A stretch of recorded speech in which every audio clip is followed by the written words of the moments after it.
सुप्रभात प्रिय बच्चों।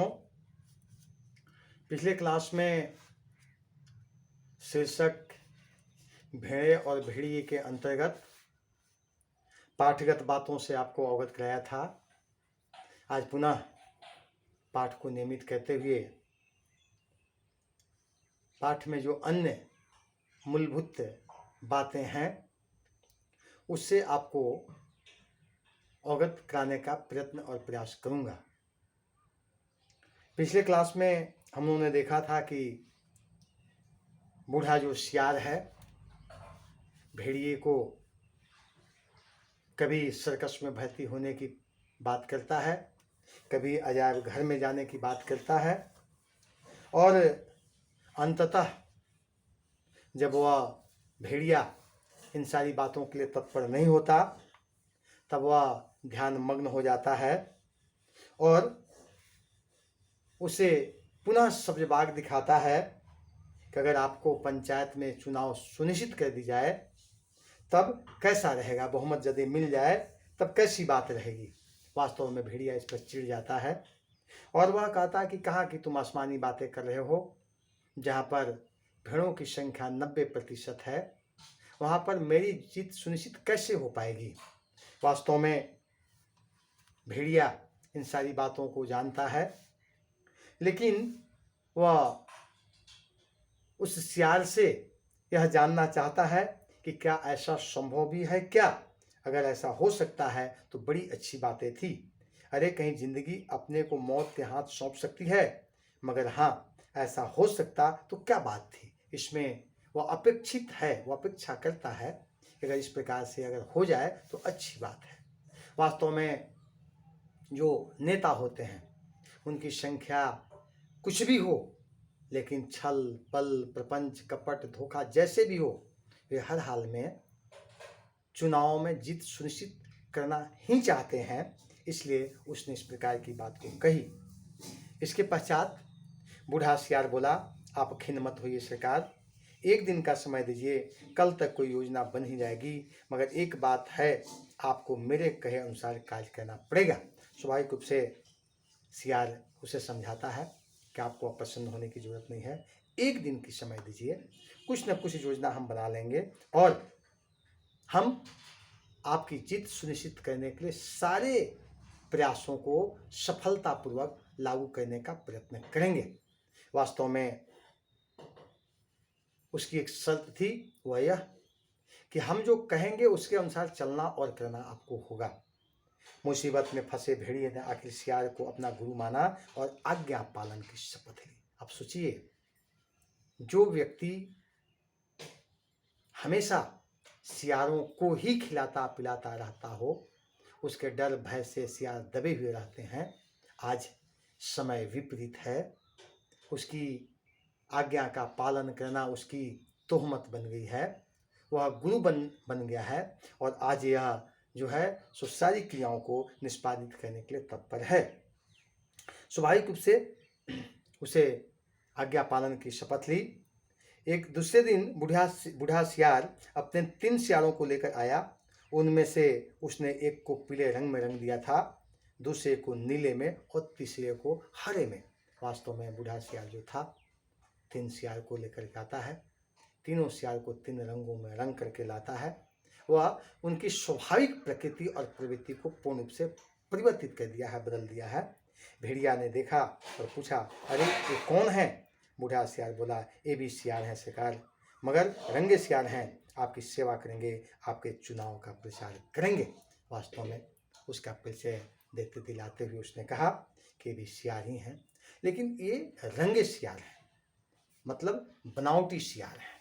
स्वाभाविक और प्राकृतिक रूप से सियार हैं, लेकिन इनकी प्रकृति को, इनके मनोदशा को लोगों के सामने प्रस्तुत करते समय इस रंग में बदल करके प्रस्तुत किया जाएगा, जिससे लगेगा कि वास्तव में परिवर्तन की एक नई हवा चल रही है और उसी के अनुसार सारी बातों को निर्धारित और निष्पादित किया जाएगा।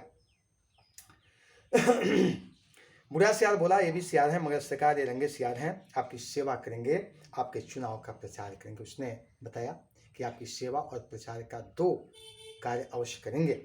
भेड़िए ने शंका की, मगर इनकी बात मानेगा कौन? ये तो वैसे ही छल कपट के लिए बदनाम है, क्योंकि ये प्रपंची, कपटी, धोखे और सर्वादी जो लोग हैं, इनको तो सब कोई जानता है। ये जिस कार्य के लिए समाज में जाने पहचाने जाते हैं, उनके कारण ये बदनाम है। इन पर आखिर विश्वास करने के लिए कौन तत्पर होगा? वास्तव में प्रजातांत्रिक व्यवस्था में यदि यह बात सुदृढ़ हो जाए कि जो प्रत्याशी है, जो उम्मीदवार है, वह योग्य है, लायक है, और उसके इर्द गिर्द सानिध्य में रहने वाले लोग भी उत्तम कोटि के लोग हैं, तब तो किसी भी प्रकार की कोई दिक्कत और परेशानी नहीं होगी। लेकिन ऐसा संभव शायद नहीं है।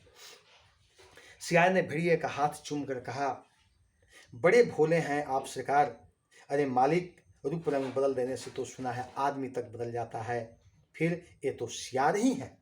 आप देखिए, स्वाभाविक रूप से मनुष्य की जो प्रकृति होती है, जिस अवस्था में रहती है, कभी कभी लोग उसे बदल करके लोगों के सामने प्रस्तुत करते हैं, यथार्थ को छिपा लेते हैं, और जो वाह प्रकृति है उसे वे दिखाने का प्रयत्न और प्रयास करते हैं।